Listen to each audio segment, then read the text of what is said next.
Oh, this is week 6 of my fame vlogs. This was a very busy week, and we did a variety of things this week. So I'm going to try and get it all in one video so I can explain it. We started off this week and I was put in the dance for Dancing on the Sidewalk in the hip hop part. Very pleased and very thankful. This is when I'm not playing Mr. Myers, and it's a hip hop dance, which is a style of dance that I've never done before in my life, and I really enjoy it. I often struggle with technique and things like that, but hip hop is very quick, fast paced, and a lot of it is kind of acting through dance, which is something that I never thought that I'd be good at. Well, I'm not saying I'm good at it, but it's just something that I feel like I'm okay with it, which is very new to me, which is very nice actually. And we then did some dancing for the Spanish dance. I'm not in this dance, but I still took part in it because I've never done any Spanish dancing in my life, so I did that, and that was very fun. It's quite similar to Latin dancing. I spoke to my friend Rosie, and she does ballroom and Latin, and I kind of asked her what kind of vibe it is to get some kind of primary research, I suppose you could say. And she explained to me how it's very strong in terms of how you hold yourself. So you can be strong in your face and be very flowy with your arms and how you move your feet. So the arms are quite flowy, but the feet movement's very staccato. So that's something that I took on board. Not that I don't think I'm ever going to need it, but it's always good to have in my little toolbox that I will have. We also then did the blocking for Can't Keep It Down when I'm also in the ensemble. And that kind of insists of having really big over-the-top emotions to go with Joe's song. So as an ensemble, we flip between emotions very quickly from being really sad and then to someone dying. And it's very dramatic and over the top. And there are also some funny bits in that as well. It's very simple blocking. I didn't manage to get a video of it, but we also started to block that. And on top of that, we also went through our harmonies. We did a lot of harmony work this week with Katie Vallis because I am going down to the recording studio because I've worked really hard on my harmonies and I know them to an absolute T. I'm really confident in them. So that is something that I'm going to be doing next week, which is very exciting. One of the big things I want to talk about this week is the feedback that I got from Liam on our run through literally like 2 days ago on Thursday. And this was the first time that I did Mr. Myers without my script for all of my scenes. We did a full run through. I think there was only one scene that I did use my script for because we hadn't blocked it yet, so I hadn't learnt the lines for it.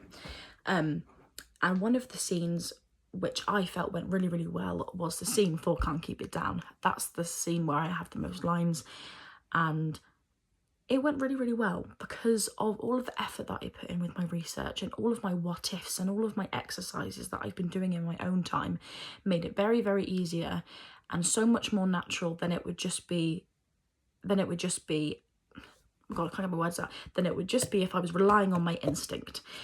After I did my first audition for Joe, so the initial time that I did my audition, I again spoke to Liam and I got feedback, and he mentioned how that I often rely on my actor's instinct, and that's all well and good. It's a great skill to have. However, for a character like Mr. Myers, and for any character, it's always good to really think about what you are doing and why you are doing it. Why are you moving this way? And what if this happened? And what if you were feeling this? And I did that for my second round of auditions when I did Fabulous Baby. I really thought out the moves. I really thought out how I was saying things. And that made me feel more confident. So I done the same thing again because I noticed how crucial it is for my development as an actor. And I did it for that scene. I thought about how I would react to Carmen. I was quite sarcastic, and that wasn't even a what if question that I'd thought about because of all of the other what ifs I thought about. That was another what if that came into the question. So I spoke to Liam, and it was very clear that I was quite a sarcastic teacher, and it was actually quite humorous from what he told me, and it felt really good because of all the effort that I put in had paid off. And part of the feedback that he gave to me was, that is one correct answer. So the way I did it for that scene and for my other scenes. That is one correct way that I could do it. And my thing for next week is to try again and do a different take on things, different questions that I'll ask myself, and different moods and environments that I can apply to a specific scene. So the last time I did that scene, I was concerned about Carmen. I was quite disgusted by Joe. I was quite passionate about my job. And I think that next time what I would like to do is have a different take on it. Maybe this time I might hate Carmen. Maybe I don't care on earth what happens to her. And maybe I find Joe really, really humorous. Or maybe my accent is different. Or maybe my body language is different. Or maybe I have a different take on how I kind of get attention of the whole class in the way that I move my arms and my hands and the way that I move my face and things like that. So that is something that I'm going to do next week, so I can find a different answer, because all answers are correct when it comes to performing on stage. That there is never a wrong answer, which is great.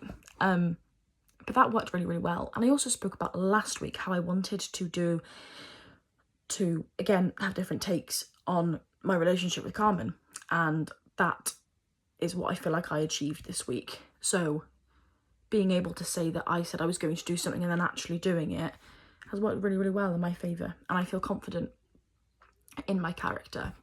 I also this week started to think about possible costume ideas to reflect my character. Obviously, I don't quite know yet what is going to be set in stone for how I portray my character. However, for some reason, in the way that I present myself on stage, regardless of the kind of personality my character has, I think that he is going to be dressed quite smart. He cares about his job. He has that sense of, not hierarchy, but he knows that he's in charge in his class. And I think that it's important that I showcase that in what I'm wearing as well. And also how I do my hair. Because I don't think it would be very appropriate if I rock up with, my mullet. So I'll have to think of something that I can achieve with that. But then also saying that, maybe he isn't like that. So it's something that I want to experiment with, and maybe do a couple of mind maps on kind of what goes with who he is. So that was a great week. I felt like I accomplished a lot, and the show's really, really coming together. It's really, really nice to see that we're all like nearly off script and we know what we're doing, and it just looks really good. It's a really good show, so I'm really excited to do it in the Dolmen Theatre. But there are just a few things that I know that I need to improve on in terms of learning that one scene, and just taking my time with the dancing and making sure that I don't injure myself, because the past week I've had a really bad leg and I'm not too sure why. I think I overstretched it because this week has been really, really difficult. So I think I need to take it easy in terms of that and not stretch myself too far, otherwise I could really damage my leg. So that is something that I will be very, very mindful of going into the future. But that was a great week. I learned a lot this week, and it was really nice to get everything together, and so exciting. I love a show.